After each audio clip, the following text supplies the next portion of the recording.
de Jó. Quem lembra qual é o texto hoje? Qual? 12. Jó capítulo 12 não. Até eu errei aqui agora. 12 foi semana passada. 12 foi... É o quê? 13, olha, pastor Rogério acertou, 13. Hoje é Jó capítulo 13 e 14. O livro de Jó é dividido em 5 partes. Primeira parte, a cena no céu, capítulo 1 e capítulo 2. Aí você tem 3 partes que são os amigos discutindo. São as rodadas de discussão, são 3 rodadas de discussão. A primeira rodada de discussão vai terminar hoje, no capítulo 14. Aí termina a primeira rodada de discussão. Aí depois tem mais 2 rodadas de discussão e depois Deus falando. São as 5 partes do livro de Jó. Terminando hoje, a gente faz 1/3 do livro de Jó. A gente chega a 33% do livro de Jó. Jó capítulo 13.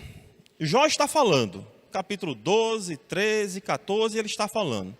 Capítulo 12 parece que ele está respondendo muito diretamente aos amigos aquela resposta imediata que Zofar tinha falado.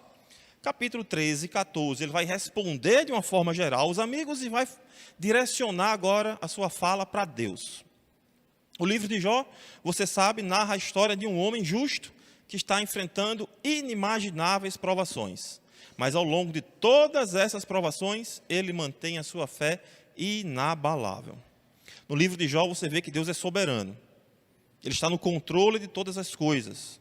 E nenhum dos seus planos podem ser frustrados. Era o plano de Deus trazer Jó mais perto de si.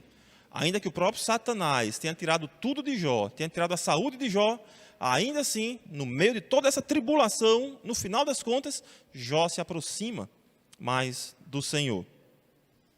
O que já aconteceu até aqui? Qual é o resumo da história antes do capítulo 13? Você tem os capítulos iniciais, onde Jó mostra uma fé inabalável, perdendo tudo que ele tem, passando 7 dias de silêncio, 7 dias e 7 noites em silêncio, no pó e na cinza, com seus amigos olhando para ele. A Bíblia diz que os amigos vieram para consolar e confortar o coração de Jó, mas depois de 7 dias e 7 noites, Jó abre o seu coração.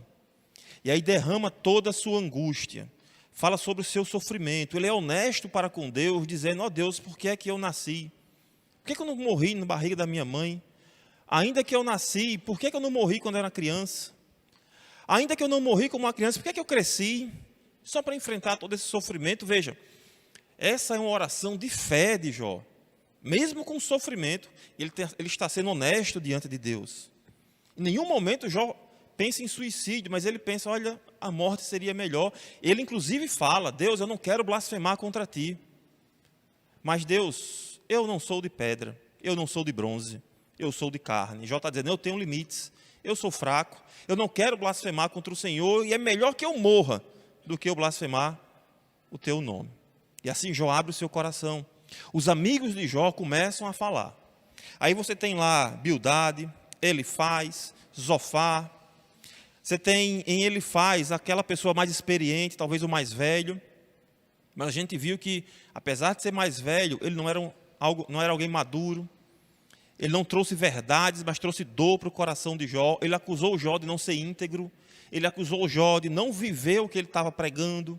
Ele disse para Jó: olha, você ajudou tanta gente, mas agora, quando chega a sua vez, você fica aí reclamando. Aí depois você tem Bildade, que talvez fosse o teólogo do grupo, aquele que talvez mais conhecesse da Bíblia. E talvez Bildade é aquele que mais machuca.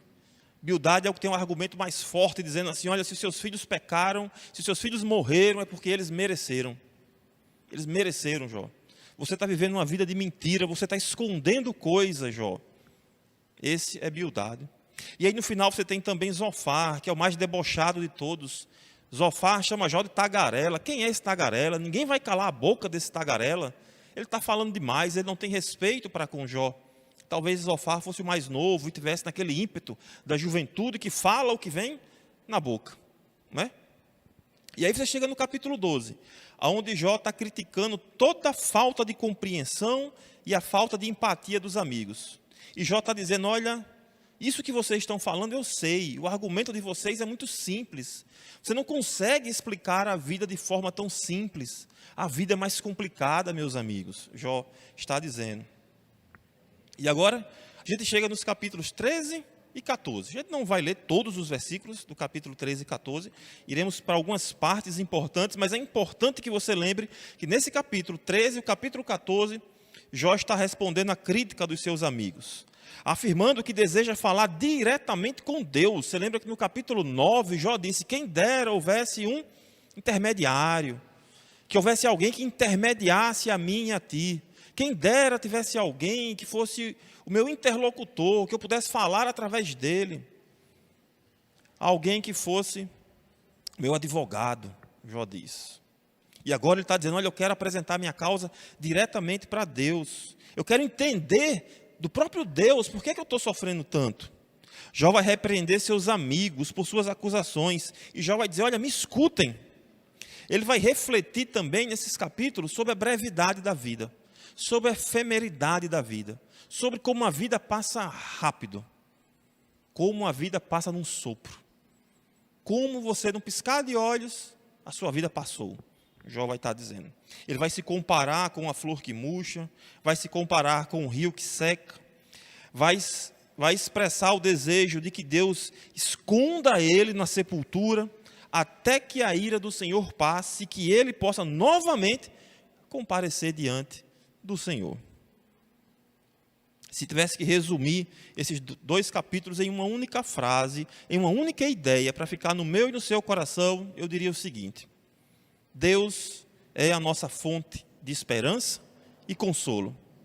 Deus é a nossa fonte de esperança e consolo, e devemos buscar nele o descanso para a nossa alma. Ainda que no meio das aflições, ainda que no meio das tribulações, ainda como estava acontecendo com Jó, ainda que no meio de tudo isso, isso precisa ser uma verdade forte em nosso coração. Deus é a nossa fonte de esperança e consolo. Nós não iremos encontrar nos homens essa esperança e esse consolo. Toda a sabedoria da sua época, toda a experiência, toda a teologia, todo o vigor da época, daqueles amigos de Jó, não produziram esperança nem consolo no coração de Jó. Produziram apenas tristeza, produziram apenas a decepção para Jó. Eu me atrevi a escrever aqui uma pequena história para relatar um pouco do que vai estar acontecendo aqui. Peço que você preste atenção nessa história, são 3 partes, é uma pequena história. É uma história que fala do desafio do sertão. Preste atenção. Os sertões áridos do Rio Grande do Norte se estendiam à vista, vastos e impetuosos sobre o escaldante sol do meio-dia. 3 amigos, Chico, João e Luiz. Eu não fui criativo com os nomes não, viu? Meus nomes veio na cabeça. Chico, João e Luiz, 3 amigos de infância, caminhavam pelas terras secas em busca de uma antiga lenda que sempre ouviram dos mais velhos: o túnel secreto que levava a uma fonte de água fresca e cristalina, um oásis perdido no meio de toda aquela aridez. A jornada era perigosa, mas a promessa de encontrar o túnel da esperança mantinha os corações dos amigos cheios de determinação. Os raios do sol castigavam as suas peles, e cada passo naquela areia escaldante parecia um esforço sobre-humano, mas eles iriam persistir. Essa é a primeira parte da história. 3 amigos, debaixo do sol escaldante, atrás de uma lenda, com esperança no coração de encontrar um poço de águas cristalinas. Os capítulos 13 e 14, dividi aqui em 4 partes, juntando o capítulo 13 e o capítulo 14, dividi em 4 partes. A primeira parte está aqui no capítulo 13, vai do verso 1 até o verso 19. Eu coloquei aqui a coragem de Jó diante das críticas. A gente não vai ler todo o texto, mas nesses 19 versículos você vai ver Jó respondendo à crítica dos seus amigos e mantendo a sua confiança em Deus, recusando-se a ceder ao desespero. Veja comigo os versos 4 e 5, a gente tem um exemplo disso. Aqui, Jó vai estar dizendo: olha, os homens eles não conseguem falar de Deus. As palavras são vazias e apenas exaltam a si mesmo. Veja o versículo 4 e o versículo 5 do capítulo 13. Ele diz: Vocês, porém, cobrem a verdade com mentiras. Todos vocês são médicos que não valem nada, Jó disse para os seus amigos. Quem dera vocês ficassem completamente calados. Vocês poderiam passar por sábios. Tem até um provérbio que fala sobre isso, né? Fique calado. Se você ficar calado, o povo vai pensar que você é sábio. Se você falar, aí você vai mostrar que você não é. Você vai falar um bocado de besteira. Então, fique quieto. Porque a pessoa vai dizer, rapaz, fulano é sábio, está quieto ali na dele, só pensando. Então, se ficar calado, você passa por sábio. É isso que Jó está dizendo. Jó está dizendo, olha, vocês, tudo que vocês falaram, vocês passaram em 6 capítulos falando. Isso não serve de nada. São médicos que não valem de nada. Vocês estão encobrindo as verdades de Deus com mentiras, Jó está dizendo. Veja, ele diz no verso 6 assim, olha, ouça agora a minha defesa e preste atenção aos argumentos dos meus lábios. Será que vocês vão dizer perversidades em favor de Deus? Vão dizer mentiras em favor dele? Já está dizendo, vocês vão contar mentiras para defender a Deus? Olha, as palavras dos homens, elas não falam sobre Deus. Não falam sobre Deus. Por isso, amados irmãos, que é tão importante, sempre, a gente está na escola bíblica, na escola de pastores, a gente está tendo uma aula sobre ética cristã, e nós chegamos no 3º mandamento. O 3º mandamento é, não tomarás o nome do Senhor teu Deus em vão. E, de uma forma meio errada, e até de certa forma meio bobinha, a gente acha que não tomar o nome de Deus em vão é não fazer uma piada com o nome de Deus, né? Mas tomar o nome de Deus, a Bíblia diz, se o meu povo, que se chama pelo meu nome. Paulo fala, o nome de Deus é blasfemado entre os gentios por vossa causa. Era porque o povo estava contando piadas sobre Deus? Não. É porque estavam vivendo uma vida diferente daquela que carrega o nome de Deus deve viver. Tomar o nome do Senhor Deus em vão, sempre que eu e você vivemos uma vida que não agrada a Deus, nós estamos tomando o nome do Senhor em vão. Sempre que a gente não leva a sério as coisas de Deus, a gente está tomando o nome de Deus em vão. Quando você pensa, por exemplo, num culto, aquele que vai anunciar a mensagem, aquele que vai cantar, aquele que vai ministrar alguma coisa, se ele não faz isso em nome de Deus, para a glória de Deus e no poder de Deus, ele está tomando o nome do Senhor em vão. E Jó está dizendo, vocês vão mentir para proteger a Deus? Vocês vão mentir? Aí Jó, ele faz até um desafio, que imagine se esse desafio fosse para a gente. Veja o que ele diz no verso 9. Ele diz, por acaso, seria bom se ele os examinasse?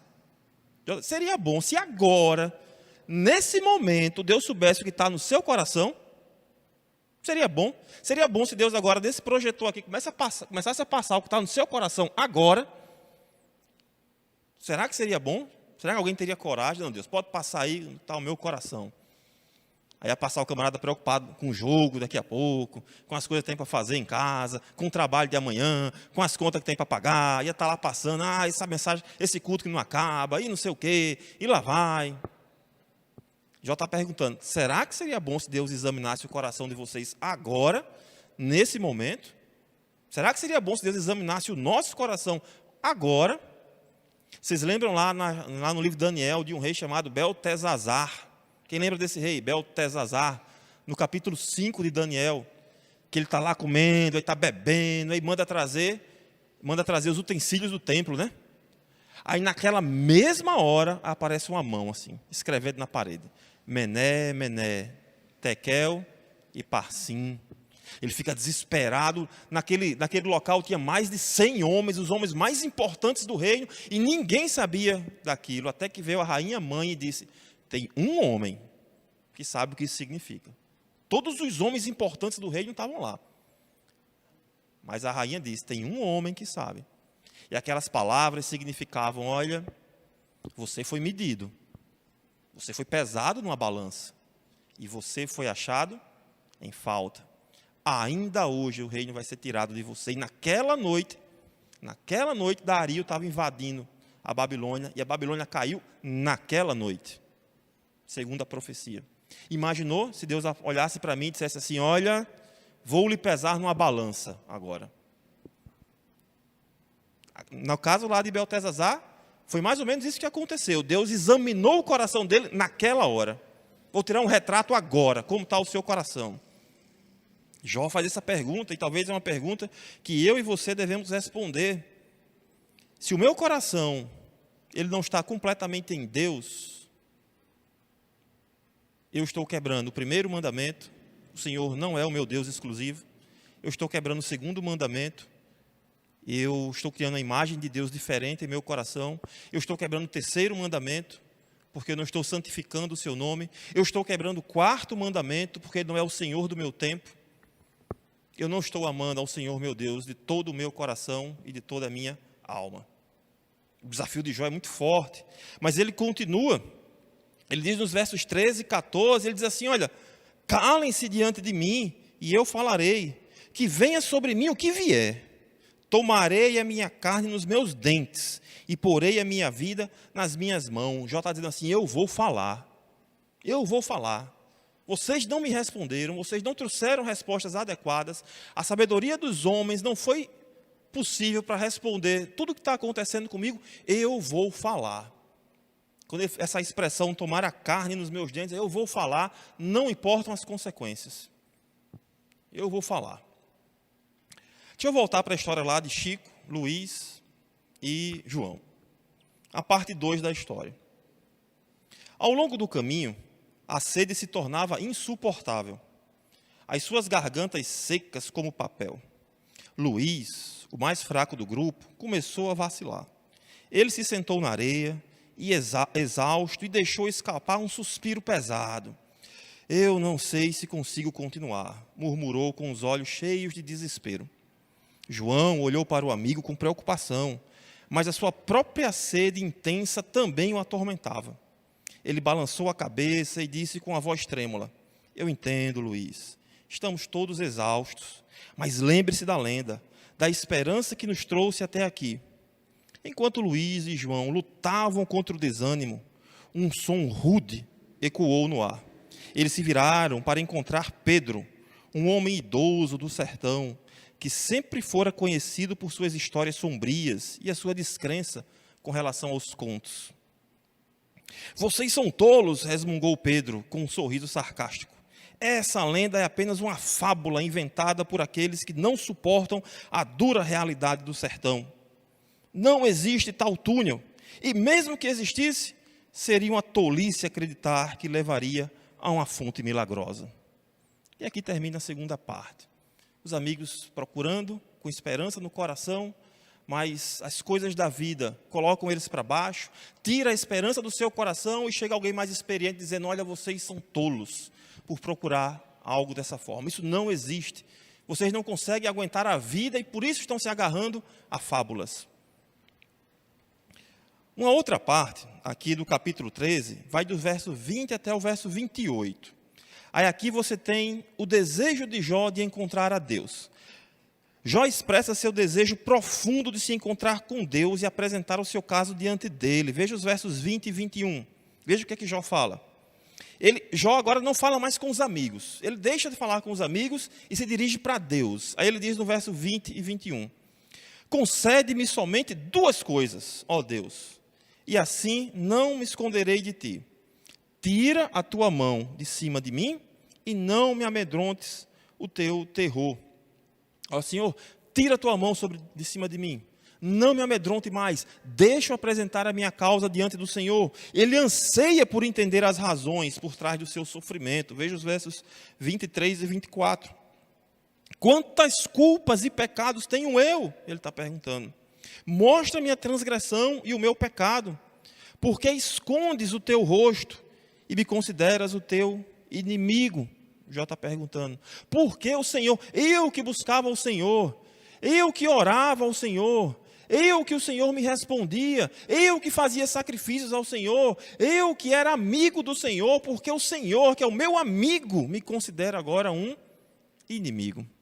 Eu não sei. Jó diz, eu preciso apresentar a minha causa para Deus. E assim ele começa o capítulo 14, meditando sobre a efemeridade da vida. Como a vida é breve. Como a vida passa rápido. Veja o que ele diz aí nos versos 1 e 2. O ser humano, nascido de mulher, vive breve tempo, cheio de inquietação. Nasce como uma flor e murcha. foge como a sombra e não permanece. Jó reflete sobre a brevidade da vida humana. Está se comparando com a flor que murcha, com a sombra que passa rápido. Ele pondera sobre a condição humana e sobre a inevitabilidade da morte. Veja o que ele diz no verso 5. Visto que os dias do ser humano estão contados, o número dos meus meses está em tuas mãos. Traçaste um limite além dos quais não passará. Para cada um aqui, para você que está assistindo online, para cada um aqui presente, Deus disse, olha, você vai viver até tal dia. Aí pode ter plano de saúde, pode ter o que você quiser. Daquele dia que Deus diz, não passa. Não passa. E Jó está dizendo, isso acontece rápido, é como que um piscar de olhos, é uma flor que murcha. Eu tenho certeza, até os mais velhos, você fechar o seu olho aí, você vai lembrar da sua infância. Você vai lembrar de coisas da sua infância, como passou rápido. Como a vida passa rápido, às vezes você olha assim e vai lembrando como eu perdi oportunidades na vida. Passa rápido, e Jó está dizendo, olha, todos os meus dias foram contados. O meu sofrimento é muito grande, eu sei que eu vou morrer, Jó está dizendo. Eu sei que vai ter um momento que eu vou fechar os meus olhos. Então deixa que eu apresente a minha causa a ti. Deixa que eu me aproxime do Senhor enquanto estou vivo. Aí aqui no meio de nesse turbilhão de emoções no coração de Jó, os pedidos de Jó, a decepção que ele tem com a fala dos amigos, aí meio que de forma inconsciente, acende-se uma fagulha. No meio de toda aquela escuridão, acende-se uma fagulha de esperança. Veja o que ele fala aqui nos versos 7 até o verso 12. Ele diz, porque há esperança para a árvore, pois mesmo cortada, voltará a brotar. E não cessarão os seus rebentos. Se as suas raízes envelhecerem na terra, e o seu tronco morrer no chão, ao cheiro das águas brotará. E dará ramos como a planta nova. Aí Jó faz uma comparação com relação ao ser humano. Ele diz assim, olha, mas se alguém morrer, fica prostrado. O ser humano expira, e para onde vai? Ele continua, mas como as águas do lago evaporam, e o rio se esgota e seca, assim o ser humano se deita e não se levanta. Enquanto existem os céus, não acordará, nem será despertado do seu sono. Jó está dizendo assim, olha, é melhor ser uma árvore do que ser um ser humano. Porque se eu morrer, eu não volto mais. Uma árvore não, uma árvore ainda que cortada, ao cheiro das águas, a árvore volta a brotar. Mas o ser humano não, ele está dizendo, o ser humano morre e acabou. Lembra, a Bíblia é uma revelação progressiva. Jó não tinha revelação da ressurreição. Eu e você sabemos que nós teremos um novo corpo, teremos uma nova vida, vai existir um novo céu, uma nova terra. As coisas não acabam aqui. Mas a gente está falando de um período de Jó que não existia a lei, que não existia a revelação especial. Era um período ali, ainda, talvez na época de Abraão, pouca coisa estava revelada sobre Deus. E na mentalidade dele, morreu, acabou. Morreu, acabou. Mas veja o que é que Jó pede no verso 13. Veja, a mentalidade dele era, morreu, acabou. Mas veja o que ele pede, a curiosidade do que ele pede nos versos 13 e verso 14. Aí aqui você tem, é o fósforo acendendo no meio da escuridão. Imagine isso aqui tudo escuro, um breu, que você não consegue enxergar um palmo na frente do seu nariz. Aí alguém acende um fósforo lá longe. Por mais que esteja um breu escuro, se alguém acender um fósforo, pequenininho que seja, você consegue enxergar aquela luz. Aí os versículos 13 e o versículo 14, é esse fósforo que acende. É essa esperança que surge. Veja o verso 13 e o verso 14. Quem me dera me escondesses na sepultura, e me ocultastes até que a tua ira passe. Quem me dera me fixasse um prazo, e depois se lembrasse de mim. Quando alguém morre, será que volta a viver? Todos os dias da minha luta esperaria até que viesse a minha mudança. O que é que Jó está dizendo? O que é que Jó está perguntando? O que é que Jó está falando? Ele está dizendo, olha Deus, quem dera. Se fosse possível, Deus, seria tão bom se eu morresse, ainda que eu morresse, Mas se um dia o Senhor me trouxesse de volta? É isso que Jó está dizendo. Como seria legal, Deus? Como isso encheria o meu coração de esperança se eu soubesse que eu iria morrer, mas que um dia eu iria voltar, iria desfrutar da tua presença. Ele não sabe, mas do que é que ele está falando? Da ressurreição. Ele não fala, ele não sabe ainda. Ele não tem ainda a revelação completa. Mas do mesmo jeito que no coração dele, já no capítulo 9, estava a necessidade de um mediador, ele não sabia. Mas nós temos um mediador, que é Jesus Cristo. Ele não sabia disso. Mas havia no coração do homem a necessidade de um mediador. Mais uma vez, ele não sabia. Mas havia no coração dele a esperança da ressurreição. De que ele iria morrer. Talvez ele passasse o resto da vida dele nesse sofrimento que ele estava passando agora. Talvez Deus não resolvesse o sofrimento dele agora em vida, mas a esperança dele é: se o Senhor, ainda que eu morresse no meio desse sofrimento, se o Senhor me trouxesse de volta, isso seria uma esperança para o meu coração. Quantas vezes nós não meditamos na esperança da ressurreição? De que o novo céu e uma nova terra está guardada para nós, e nós queremos Deus, nós queremos as benesses de Deus, nós queremos as bênçãos de Deus, nós queremos o céu que Deus prometeu aqui, não é? A gente quer aqui, de preferência hoje, não é? De preferência agora, de preferência amanhã, de preferência que as portas de Deus se abram o mais rápido possível e eu tenha um emprego novo, tal, aquela coisa toda. Mas a promessa de Deus é que o novo céu e nova terra é lá, não é aqui. E essa é a esperança de Jó. Quem dera o Senhor me trouxesse. Veja o versículo 15 até o 17. Tu me chamarias, olha, se isso acontecesse, se houvesse essa ressurreição, se eu passasse pela morte, o Senhor me trouxesse de volta à vida, veja o que ele diz. Tu me chamarias e eu te responderia. Teria saudades da obra das tuas mãos, e até contarias os meus passos, e não levarias em conta os meus pecados. Veja o que está no coração de Jó.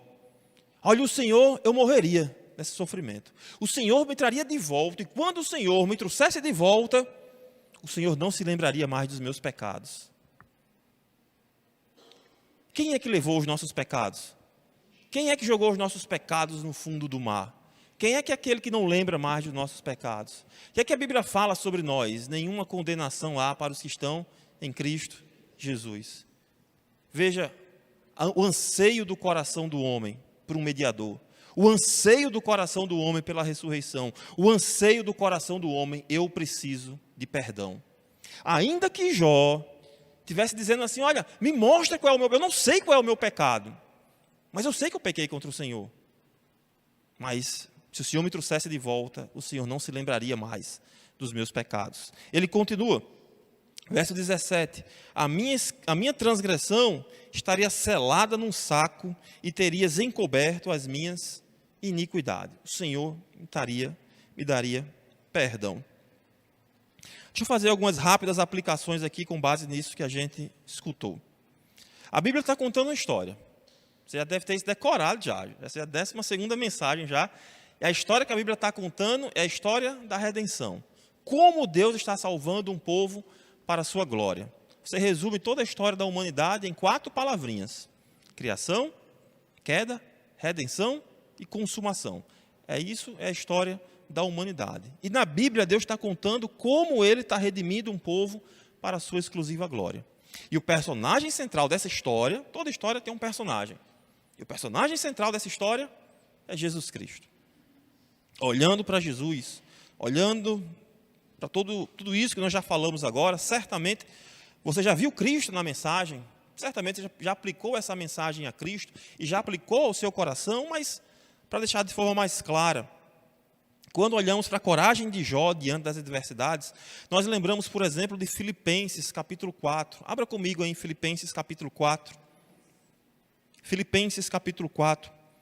Em tempos de adversidade, devemos manter a nossa fé em Deus. mesmo quando enfrentamos duras críticas e mesmo quando temos dúvidas. Devemos buscar um relacionamento íntimo com Deus e apresentar nossas preocupações a Ele. Veja Filipenses 4, versos 6 e 7. O apóstolo Paulo está escrevendo: não fiquem preocupados com coisa alguma, mas antes de tudo, sejam conhecidas diante de Deus os pedidos de vocês, pela oração, pela súplica, com ações de graças, e a paz que excede todo o entendimento, guardará o coração e a mente de vocês em Cristo Jesus. Paulo está dizendo: transforme em oração tudo aquilo que causa preocupação para você. Tudo aquilo que causa preocupação, transforme em uma oração. Mas como é que essa paz vai encher o meu coração? Eu não sei. O próprio autor diz, né? Ele diz: olha, a paz que excede todo o entendimento. Não sei como é que vai ser, mas vai. Não tem uma explicação, mas é uma paz que excede todo o entendimento. Guardará o coração e a mente de vocês em Cristo. Em Cristo. Então, olhe para Cristo, transforme em oração tudo aquilo que causa preocupação para você. Quando a gente vê o desejo de Jó de encontrar Deus, aqui nos versos 20 e 28, eu me lembro de Tiago. Vá um pouquinho para frente aí na sua Bíblia e abre em Tiago. Tiago, capítulo 4. Tiago, capítulo 4. Assim como Jó buscava se encontrar com Deus, também devemos buscar um relacionamento genuíno com o Senhor em meio às nossas aflições. Ele é a nossa fonte de esperança, Ele é a nossa fonte de consolo. Tiago, capítulo 4, no verso 8, diz assim: chegai-vos a Deus. E o quê? O que é que diz aí? Chegai-vos a Deus, e Ele se chegará a vós outros. Cheguem perto de Deus, busquem a Deus, e Deus chegará perto de vocês. Busquem a Deus. Jeremias diz: buscar-me-eis, e me encontrareis quando me buscardes de todo o vosso coração. Mais uma vez ele diz em Jeremias: clamem a mim, e eu responderei. Será que é Deus que está calado, ou será que somos nós que não estamos buscando o Senhor? Com coração íntimo e sincero diante do Senhor. Tiago fala: busquem a Deus, cheguem perto de Deus, e Ele vai chegar perto de vocês. No meio das aflições, devemos buscar a Deus. Ele é a nossa fonte de esperança e consolo, sobretudo em Jesus Cristo, que é aquele que disse, uma das suas últimas palavras, antes de ir para o céu e mandar o Consolador, uma das últimas coisas que Jesus disse foi: estarei com vocês todos os dias, até a consumação dos séculos. Eu estarei com vocês. Nos momentos de aflição do apóstolo Paulo, estava preso lá com correntes, o Senhor dizia: coragem, Paulo, eu tenho muita gente nessa cidade, eu vou estar com você. Vai ser difícil, mas eu estarei com você. Quando eu penso em Jó falando sobre a brevidade da vida, como a vida é efêmera, como a vida passa rápido, como nós nos apegamos a coisas que não são importantes. Eu lembro do Senhor Jesus falando lá em Mateus. Volte aí comigo em Mateus capítulo 6. Mateus capítulo 6, o Sermão da Montanha. Mateus 6. Devemos pensar que a nossa vida aqui ela é passageira. Somos peregrinos. Devemos investir as coisas naquilo que tem valor eterno. Quarto mandamento. Quem lembra qual é o quarto mandamento? Primeiro mandamento: não tenha outros deuses diante de mim. Segundo mandamento: não faça para você imagem de esculturas, não adore. Terceiro mandamento: não pronunciarás o nome do Senhor teu Deus em vão. Quarto mandamento: guardarás, lembra-te do dia do sábado, para o santificar. 6 dias irás trabalhar, mas um dia irás descansar. Esse mandamento não está falando, gente, não, ao sábado.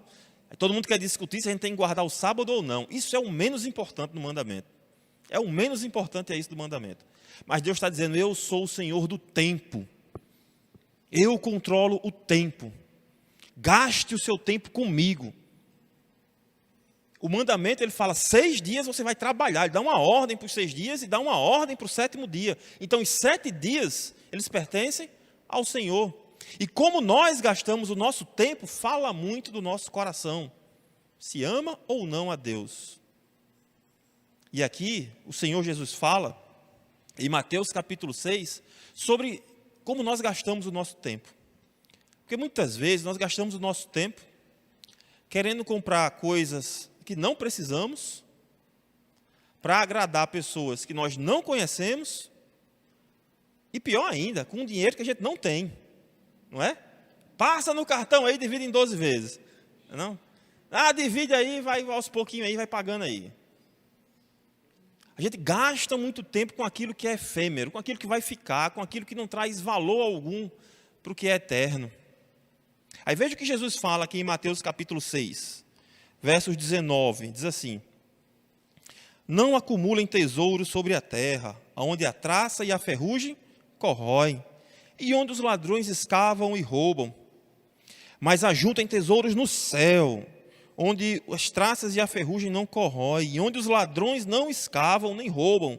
Porque onde estiver o seu tesouro, aí estará também o seu coração. O que é importante para você, Jesus está dizendo? Como é que você gasta seu tempo? É buscando as coisas dessa vida que vão ficar, que são efêmeras, que vão passar? Ou você está buscando um tesouro no céu?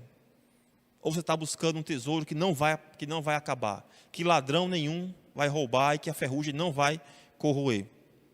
Quando eu olho Jó, falando da efemeridade da vida, eu lembro como a vida ela é passageira. Como ela passa rápido e como nós devemos buscar aquilo que é eterno. Aquilo que tem valor eterno. E aquilo que tem valor eterno é tudo aquilo, preste atenção, o que tem valor eterno, de repente na sua cabeça está assim, não, o que tem valor eterno é aquilo que eu faço na igreja. É pregar, é cantar, é louvar, é fazer... Não. O que tem valor eterno é tudo aquilo que é feito para a glória de Deus, para o louvor da glória de Deus, tudo aquilo. Então, por exemplo, se você saiu hoje de casa para trabalhar e deu um abraço na sua esposa, deu um beijo na sua esposa, no seu marido, se você fez isso para a glória de Deus, aquele ato que você fez, ele tem um valor eterno, porque Deus é eterno, ele não tem princípio nem fim. E se foi para a glória dele, aquilo tem um valor eterno. Agora, se não foi, se foi apenas para você, para o seu coração, aquilo vai ser efêmero, aquilo vai passar. Busque as coisas eternas. Para finalizar, quando eu olho Jó, ainda que de forma inconsciente, dizendo, Senhor, eu queria que o Senhor, queria morrer, ainda que eu morresse desse sofrimento, mas que bom seria se eu voltasse à vida, que bom seria se os meus pecados fossem perdoados. É claro que você já aplicou isso a Jesus Cristo, é claro que você já pensou na ressurreição. Quando Jó fala disso, nossa esperança está na ressurreição, através de Cristo Jesus, aquele que venceu a morte. Abra comigo em Atos, capítulo 2. Atos, capítulo 2. Vamos finalizar aqui com 3 textos. Atos, capítulo 2. Pedro está pregando. Atos 2, versículo 24. Veja o que é que Pedro diz. Quando ele fala, olha, vocês mataram Jesus, vocês crucificaram o autor da vida. Aí veja o que ele diz em Atos 2. Mas Deus o ressuscitou dos mortos, rompendo os laços da morte, porque era impossível que a morte o retivesse. Ande um pouquinho aí para 1 Coríntios. 1 Coríntios capítulo 15. Vai para 1 Coríntios capítulo 15. 1 Coríntios capítulo 15. Andando um pouquinho aí, Atos, depois deve ser Romanos, se não for, sua Bíblia está errada. Aí depois deve ser 1 Coríntios. 1 Coríntios capítulo 15, versículo 55. Veja o que diz aí. 1 Coríntios 15, 55, diz assim: onde está, ó morte, a tua vitória? Onde está, ó morte, o teu aguilhão? O aguilhão da morte é o pecado, e a força do pecado é a lei. Mas graças a Deus que nos dá a vitória por meio do nosso Senhor Jesus Cristo. Ele fala, onde está a morte? Veja, o medo de Jó a preocupação de Jó sobre a morte, o anseio de Jó sobre a morte, o anseio de Jó sobre os seus pecados. Aí aqui na frente você tem o apóstolo Paulo dizendo: onde está, ó morte, o teu aguilhão? Onde está o teu orgulho, ó morte? Onde é que está a tua força, morte? Que o aguilhão da morte é o pecado. Mas Cristo perdoou os nossos pecados, então a morte não tem mais poder sobre nós. O máximo que a morte pode fazer, se você pertence a Jesus Cristo, ele levar para a presença do Pai. É isso que a morte pode fazer. Eu lembro de tem um autor, estou querendo lembrar o nome dele aqui. Provavelmente quando eu estiver no carro, indo para casa, eu vou lembrar o nome dele. Geralmente é assim, né? Quando você não quer lembrar, você lembra depois, quando não precisa. Que ele dizia, ele estava numa enfermidade grande, um grande homem de Deus, e ele dizia: eu aguardo a morte com meus braços abertos, para que ela me leve aos braços do meu Pai. Ele dizia: igreja, não orem por mim, não orem por mim, não orem para que Deus me cure, ore para que Ele me leve, eu quero estar diante do meu Pai. Ele dizia dessa forma. Para finalizar, vá agora para Apocalipse. Vá agora para Apocalipse. Apocalipse capítulo 1. Veja o Senhor da glória revelado. Veja o que ele diz. Veja o que é que o próprio Senhor diz. Apocalipse capítulo 1. Vá para o final da Bíblia. Se não for Apocalipse, aí também está errada a sua Bíblia. Tem que ser Apocalipse. Vá para o final. Tem que ser Apocalipse. Apocalipse capítulo 1. Veja o que é que o próprio Senhor Jesus fala. Apocalipse 1:18, ele diz: eu sou aquele que vive. Estive morto, mas agora estou vivo para todo sempre. E tenho o quê? As chaves da morte e do Hades. Nós não adoramos a um Deus que estava vivo e que morreu. Como é em qualquer outra religião. Adora um Deus ou um profeta que esteve vivo, mas que morreu. Nós adoramos aquele que esteve vivo, morreu, mas ressuscitou. Ele vive. Existe um homem vivo no céu, de carne, e esse homem é o nosso Senhor Jesus Cristo. E pela ressurreição dele, nós temos a esperança de vencermos todas as lutas que passamos nessa vida, ainda que a gente passe toda a nossa vida lutando com dificuldade, e provavelmente vai ser assim. Provavelmente vai ser altos e baixos. Você está passando por uma luta, aí vai melhorar, aí vai passar por outra, e assim vai, não é assim? Melhora uma coisa, aparece outra. A vida é assim. Só teremos descanso disso diante do Senhor. Lembrando o que Jó disse, ainda de forma inconsciente: quem dera que ainda que eu tivesse essa vida de luta, dor e sofrimento, eu morresse, mas o Senhor me trouxesse de volta e não se lembrasse mais dos meus pecados. Aí eu viveria plenamente diante do Senhor. Aquilo que Jó desejava, de forma inconsciente, em seu coração, vai ser o que vai acontecer conosco. Estaremos diante do Senhor. Deixa eu terminar a história de João, Luiz e Chico. Terminamos a história com Luiz e João meio preocupados, né? Pedro desanimando eles. Chico, o mais corajoso do grupo, estava prestes a responder, quando ouviu um som distante. Era o som suave de água correndo. A esperança encheu em seus corações, quando eles se levantaram e seguiram o som. Finalmente, ao entardecer, chegaram a uma área remota, onde uma pequena escarpa de pedra se destacava contra o horizonte alaranjado. O lugar era misterioso e desolado, exatamente como o conto sugeria. Chico, o mais corajoso do grupo, começou a explorar a área, buscando sinais do túnel. Com uma expressão de surpresa, ele encontrou uma fenda na rocha, que parecia levar a algum lugar. O suspense cresceu quando eles se aproximavam da entrada da fenda. A escuridão ameaçadora e o eco das vozes reverberando nas paredes rochosas aumentavam a tensão. Luiz hesitou por um momento, mas a esperança da água fresca o impulsionou a seguir em frente. O túnel sinuoso parecia não ter fim. Eles avançaram, iluminando o caminho com lanternas improvisadas. Gotas de água gotejavam do teto da caverna, ecoando como uma música celestial aos seus ouvidos sedentos. A chuva lá fora parecia estar encontrando uma fissura nas rochas e infiltrando-se na caverna. Depois de horas e horas e horas de exploração, quando suas forças pareciam estar esgotando, eles avistaram a luz tênue lá na frente. Correram em direção a ela. Chegaram a uma câmara subterrânea, iluminada por uma lâmpada que pendia do teto. No centro da câmara, uma nascente de água limpa jorrava.